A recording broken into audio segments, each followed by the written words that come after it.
ผีเรือนผีบ้านพระการชัยศรีประทานฤทธีให้มีสุขสันต์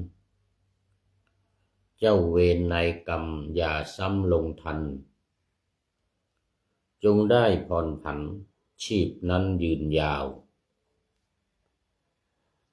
ขอเดชเดชาพระมหากษัตริย์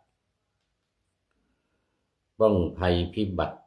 ร่มฉัตรสีขาวให้สุขสว่างพร่างเหมือนเดือนดาวอย่ามีเรื่องราวโฉดฉาวพันตัวผู้ใดปรองร้ายผู้ใดปองร้ายขอให้พินาศขอให้แคล้วคลาด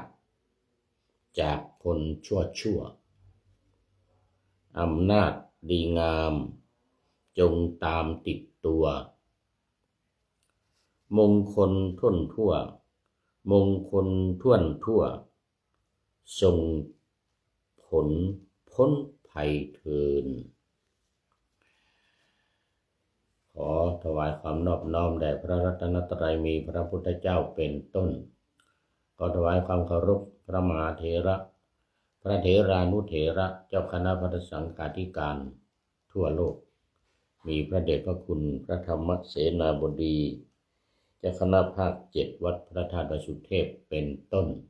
และความอำนวยพรแด่ท่านผู้ฟังท่านผู้ชมสาธุชนพุทธบริษัททั้งหลายมีคุณโยมสายสมรเบญจกุลเป็นต้นวันนี้รายการธรรมะหลังธรรมวัดเย็นของวัดพระธาตุดอยสุเทพออกอากาศทางสถานีวิทยุพระพุทธศาสนาแห่งชาติและจริยธรรมวัดพระธาตุดอยสุเทพมีพ่อครูวันลบนามวงพรหมเป็นผู้อำนวยการอาจารย์พระมหาประสิทธิ์ประสาธิโกเป็นหัวหน้าสถานีและอาตมาภาพพระครูปริยัติยานุศาสตร์เป็นผู้บรรยายเป็นประจำทุกวันเวลา 18:40 นาทีวันนี้ก็บันทึกเสียงล่วงหน้ามานิดหน่อยประมาณ25 นาทีเดี๋ยวก็จะถึงละ8 โมง6 โมงเย็น40 นาที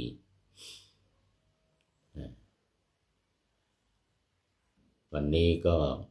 บันทึกเสียงจากวัดดอยสะพันยูตำบลดอนเปาอำเภอแม่วางจังหวัดเชียงใหม่ซึ่งมีท่านพระครูสุตกิจจาภิรมย์เป็นเจ้าอาวาส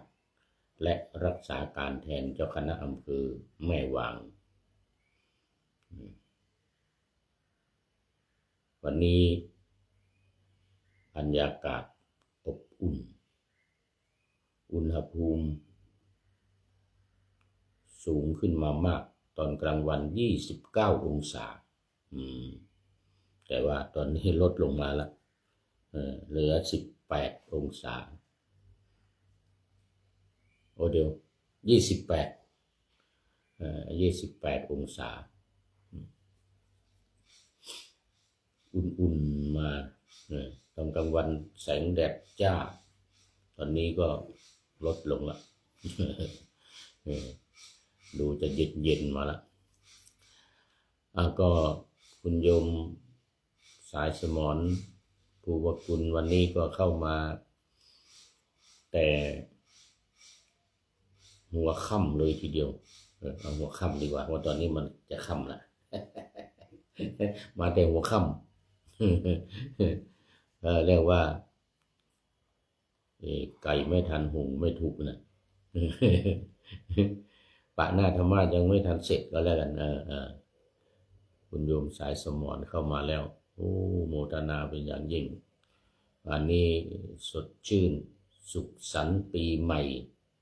2569มาละอะไรก็ใหม่ๆแล้ววันนี้องค์ผ้าก็สีใหม่ละนี่อันนี้สีเหลืองส้มวันนี้สีเหลืองส้มละแสดงออกถึงความสดใส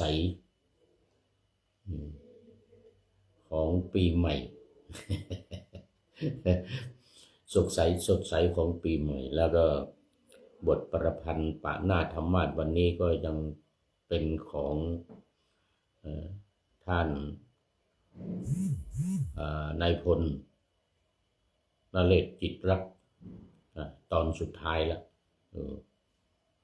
มียาวมากก็เลยแบ่งมาปะหน้าธรรมาสเป็นตอนต้องขอบคุณพลตรีนเรศจิตรักเป็นอย่างยิ่งที่อำนวยอวยพรปีใหม่มาเป็นบทประพันธ์เส้นยาวยืดเลยแล้วแบ่งลงแบ่งลงเป็นตอนละ3 บทวันนี้เป็นวันสุดท้ายตอนนี้เป็นตอนสุดท้ายแล้วเนี่ยเริ่มมาตั้งแต่เมื่อวานหลายรายการละ1 ตอนโอ้โมทนาเป็นอย่างยิ่งเนี่ยของตัวเองก็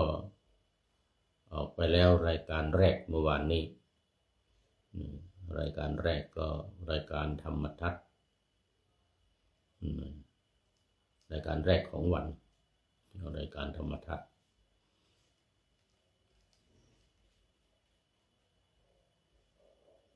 อะไรก็ลืมไปแล้วนี่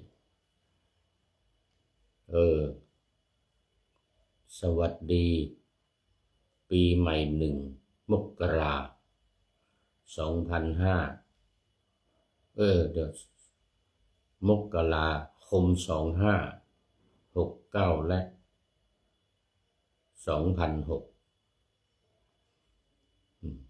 พุทธศักราชและคริสตศักราชขอหยิบยกธรรมะขอหยิบยกพระสัทธรรมนำสุขแลนี่ก็ลืมไปแล้วนี่เกือบลืมไปแล้วของตัวเอง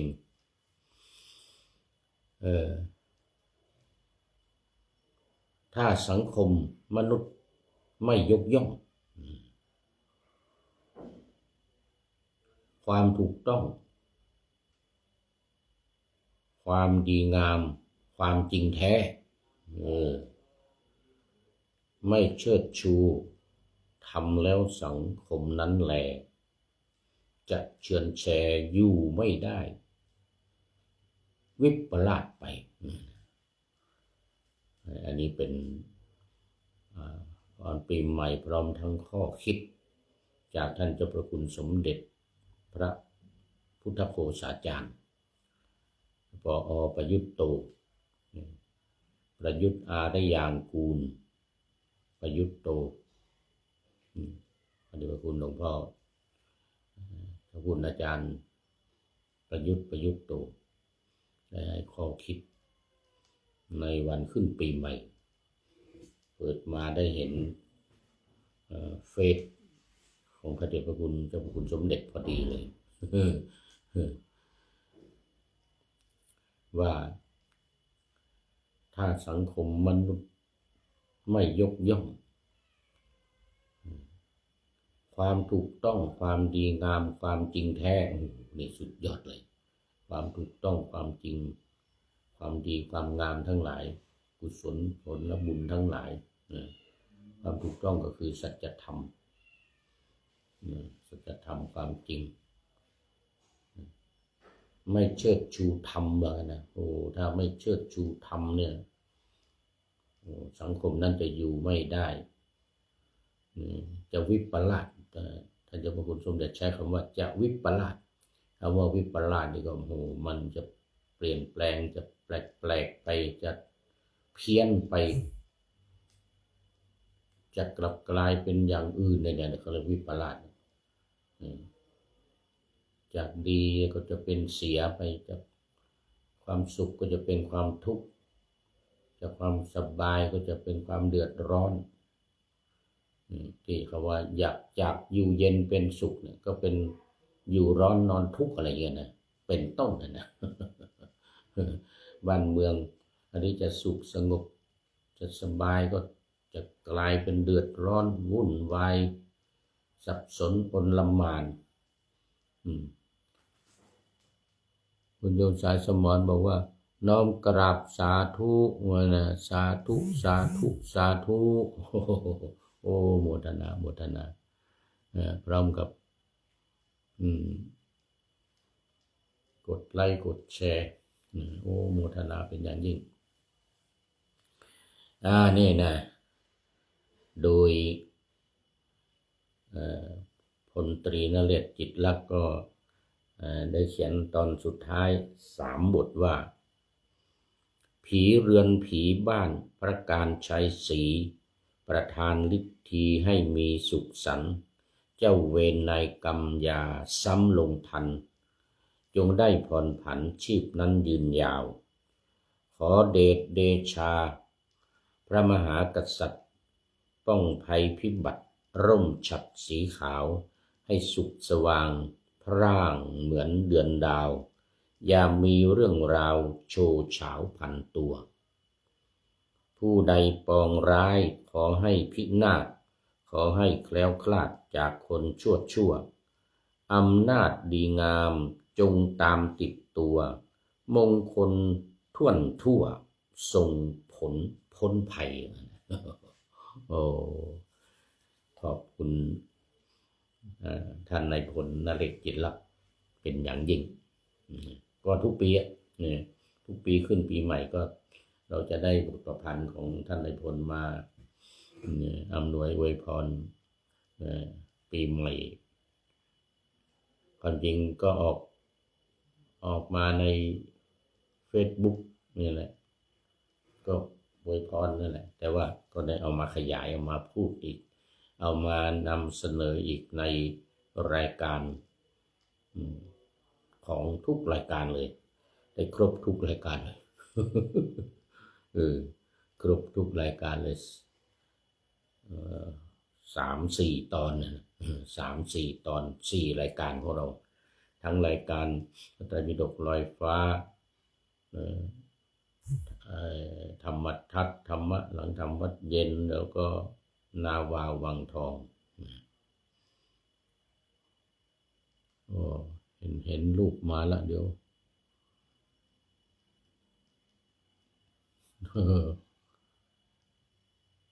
ยังไม่เห็นคอมเมนต์เห็นรูปมาแล้ว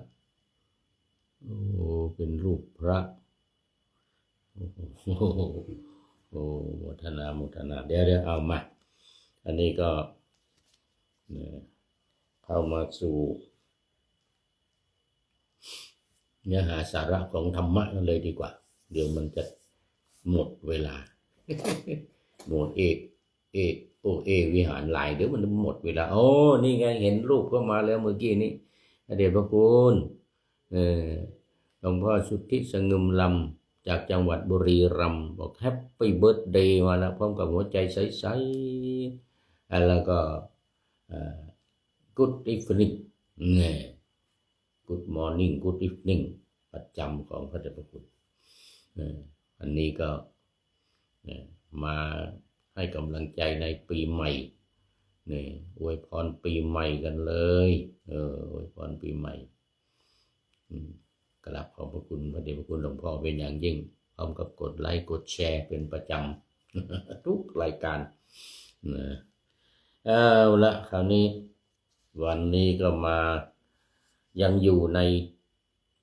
หัวข้อเดิมเรียกว่าข้ามปีเลยวันนี้ข้ามปีเลย สติปัฏฐาน4ในสติปัฏฐาน4นี่ก็ได้ทั้งสมถกรรมฐานและวิปัสสนากรรมฐานแต่เน้น วิปัสสนากรรมฐานเพราะมีหัวข้อเยอะกว่าตั้งแต่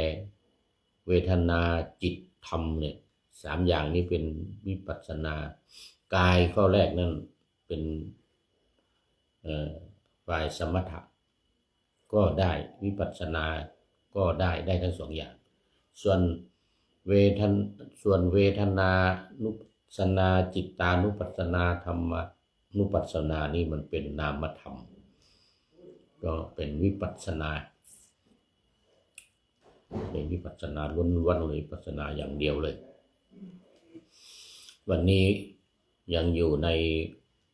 หัวข้อสุดท้ายคือธรรมานุปัสสนาธรรมานุปัสสนานี่ก็หลายวันมาแล้วนะวันนี้เป็นวันที่3แล้วธรรมานุปัสสนาอยู่ในเพราะว่าเป็นตัวจริงของวิปัสสนาเลยคือพิจารณาธรรมพิจารณาธรรมเอาธรรมมาพิจารณาตีความหมายอธิบายความขยายความมีเท่าไรอะไรบ้างอย่างนี้นะแล้วก็มันเยอะด้วยมันเยอะด้วยหัวข้อแรกจบไปแล้วเมื่อวานนี้หัวข้อแรกก็คือ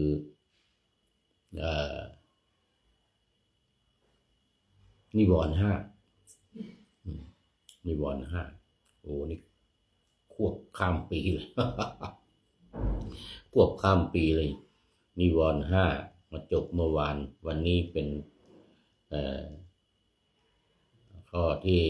2คือขันธ์5พิจารณาขันธ์5นี่แหละตัวการตัวใหญ่ตัวสำคัญนะตัดสินแล้วว่านิพพานหรือปรินิพพานนี่นะ แค่นิพพานนี่ก็ยังเป็นยังมีขันธ์5นี้อยู่ได้แค่นิพพานนะยังมีขันธ์5อยู่เนี่ยเหมือนพระพุทธเจ้าเป็นต้นนะเราอรหันตสาวกทั้งหลายเนี่ยจะปรินิพพานยังไม่ได้นะยังไม่ได้แค่นิพพานคือหมดไปแต่กิเลสอย่างเดียวดับแต่กิเลสอย่างเดียวแต่ยังเหลือขันธ์เนี่ย เราเรียกกันว่าสัพอุปาทิเสสนิพพานนะทีนี้ถ้าขันธ์5นี่หมดนะก็เรียกว่าอนุปาทิเสสนิพพานนะดับ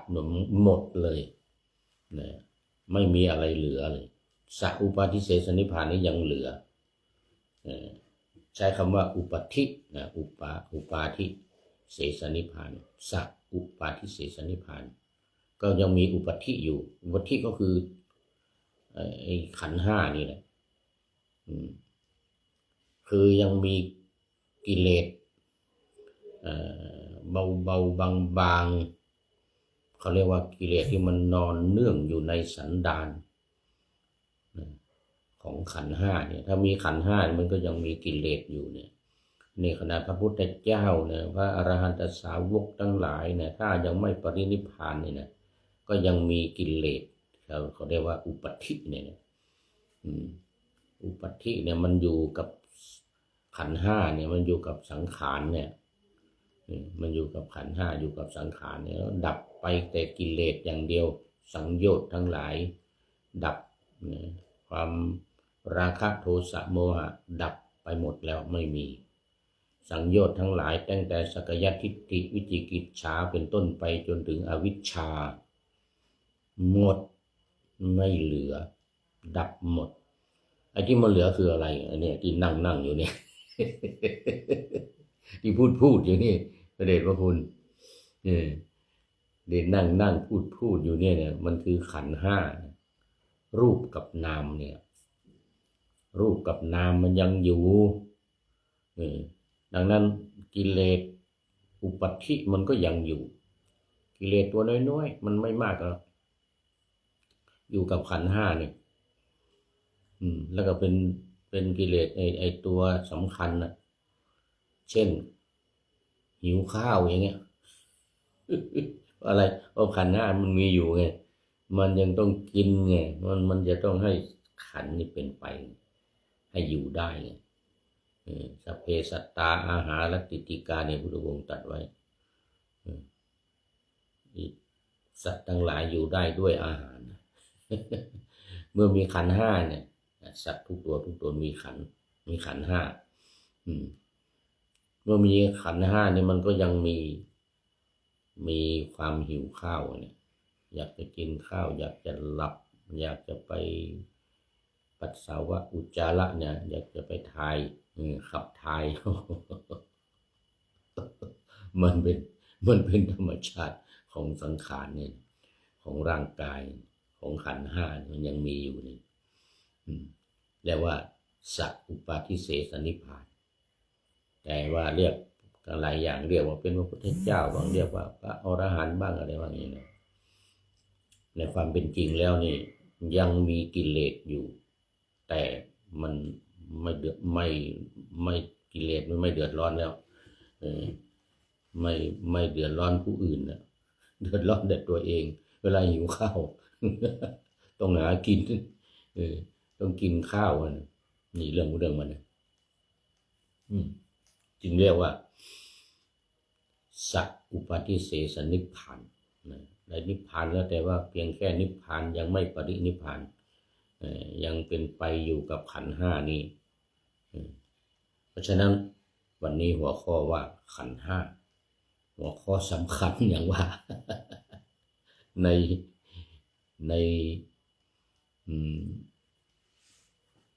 หัวข้อสำคัญในเนี่ย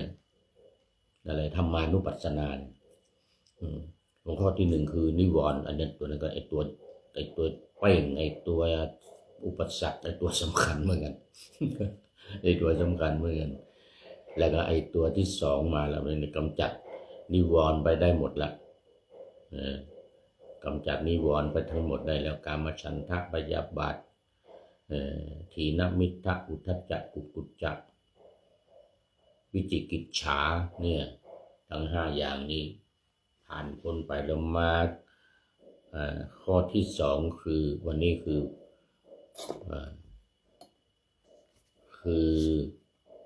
ขันธ์ห้าไอ้ขันธ์ห้านี่แหละวิปัสสนานักวิปัสสนาทั้งหลายปฏิบัติวิปัสสนาทั้งหลายก็อยู่กับขันธ์ห้านี่แหละอยู่ขันธ์ห้าคืออยู่กับอะไรอยู่กับรูปกับนามสองอย่างนักวิปัสสนาต้องรู้อยู่กับรูปกับนามนี่แหละรูปคือร่างกายของเรานี่นามก็อยู่ในตัวของเรานี่แหละเวทนาสัญญาสังขารวิญญาณเรียกว่าขันธ์ห้านี่ทั้งสามอย่างวันนี้เราจะมาดูข้อแรกก่อนก็คือรูปรูปในตัวสำคัญนี่แหละไอ้รูปนี่นะอภิธรรม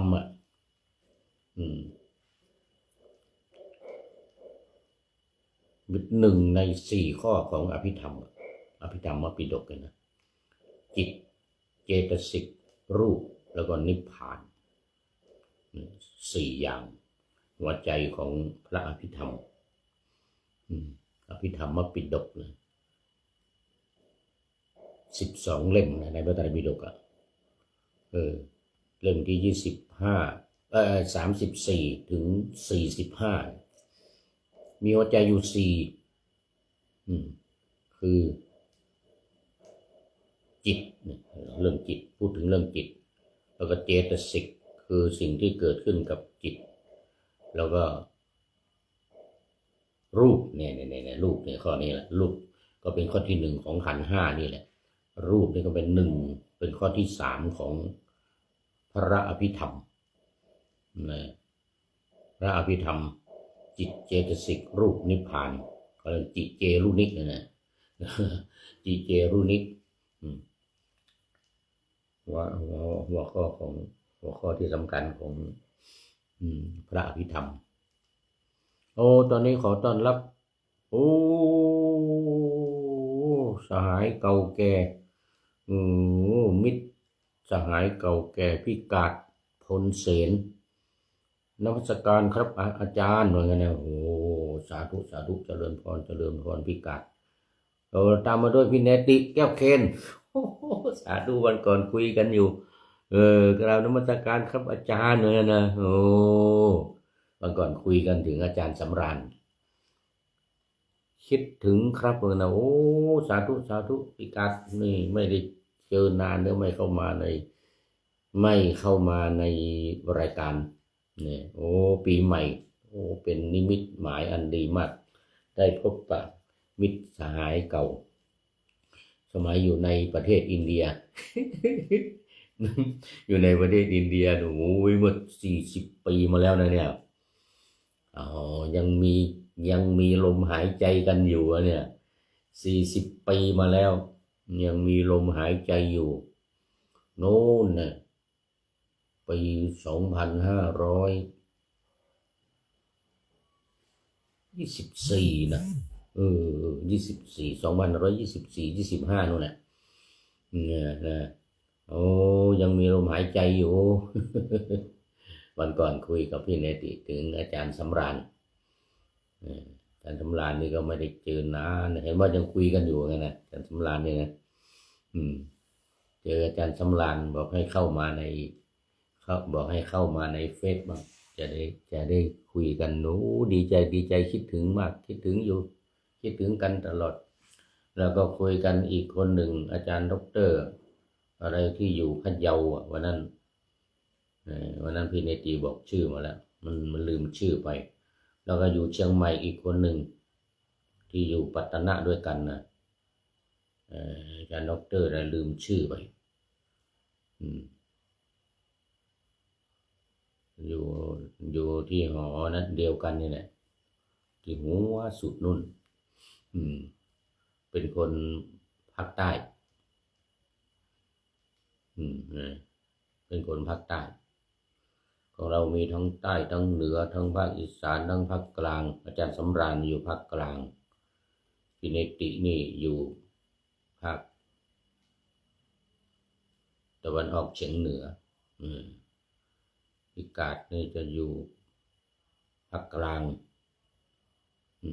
อยู่ภาคกลางแถวนนทบุรีหรือเปล่าอาจารย์สำราญอยู่นนทบุรีโมทนาขอบคุณมากปีใหม่มานี้แล้วเนี่ยวันนี้ก็ใส่สีใหม่แล้วเนี่ยใส่สีใหม่แล้วสีเหลืองส้มสีเหลืองสดนะแสดงความสดใสในปีใหม่2569มีนิติบอกว่าอยากทราบชีวิตอาจารย์เดี๋ยวอยากทราบชีวิตอาจารย์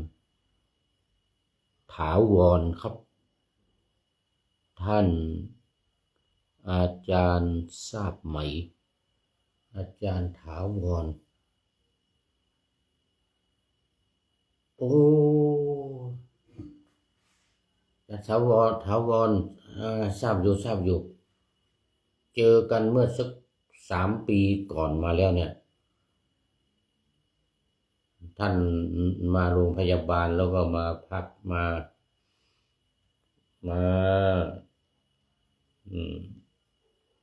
เจอที่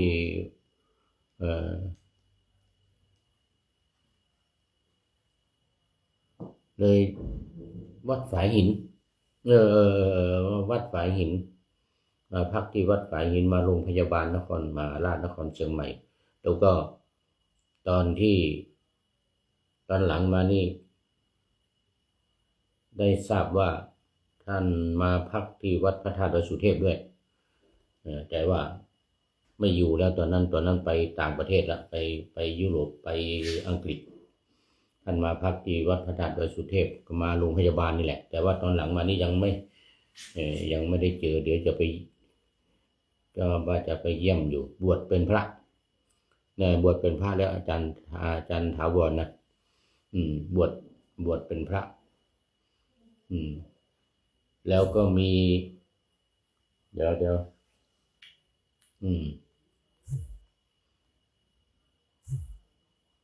ตา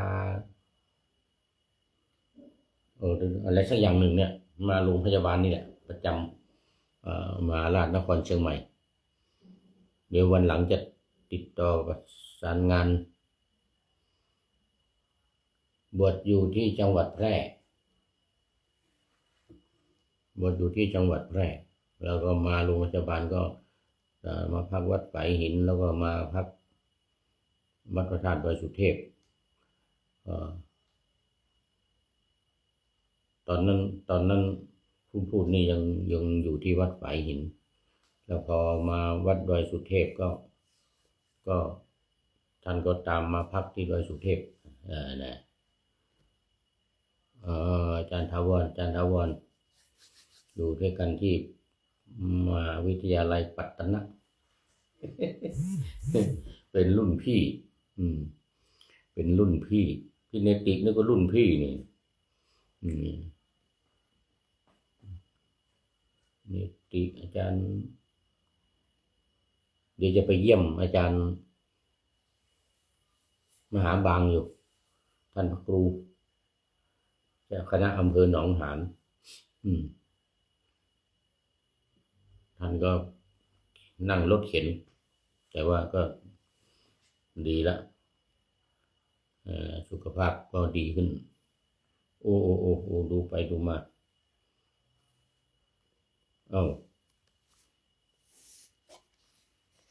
จะหมดเวลาใช่แล้วนี่ โอ้โมทนาพูดถึงเรื่องของวันนี้พูดถึงเรื่องของขันธ์ห้าเนี่ยว่าเป็นเรื่องหัวข้อที่สองในธรรมานุปัสสนาเนี่ยอย่างนิวรณ์ห้าขันธ์ห้าอายตนะ12แล้วก็โพชฌงค์7มรรค8อันนี้หัวข้อสำคัญอันนี้อีกอิทธิบาท4หัวข้อสำคัญในเกี่ยวกับการปฏิบัติทั้งนั้นนะวันนี้หมดเวลาเอาไว้แค่นี้ก่อนเดี๋ยววันต่อไปก็จะได้มาต่ออีกนี่มาต่ออีกวันนี้ก็เขาคิดท้ายรายการเป็นคำอำนวยพรปีใหม่ของท่านนายพลนเรศจิตรัตน์ฝากไว้ว่าผีเรือนผีบ้านพระการชัยศรีประทานฤทธีให้มีสุขสันต์เจ้าเวรนายกรรมอย่าซ้ำลงทันจงได้พรผันชีพนั้นยืนยาวขอเดชาพระมหากษัตริย์ปกป้องภัยพิบัติร่มฉัตรสีขาวให้สุขสว่างพร่างเหมือนเดือนดาวอย่ามีเรื่องราวโชว์เฉาพันตัวผู้ใดปองร้ายขอให้พินาศขอให้แคล้วคลาดจากคนชั่วอำนาจดีงามจงตามติดตัวมงคลทั่วส่งผลพ้นภัยเทินเอาละวันนี้วินัยติพิกาศก็เป็นท่านสุดท้ายเข้ามาในรายการในวันนี้ขอโมทนาขอบคุณเป็นอย่างยิ่งขออำลาพระราชจากผู้ชมฟังที่เดินยืนนั่งนอนฟังทั้งหลายขอให้มีความสุขใจและกายสดชื่นสบายไปตลอดกาลนำเอาธรรมะไปปฏิบัติเพื่อให้กำจัดทุกข์ใหญ่ภัยพานพ้นเกิดตายในวัฏสงสารบรรลุนิพพานทุกท่านกันเทอญขอเจริญพร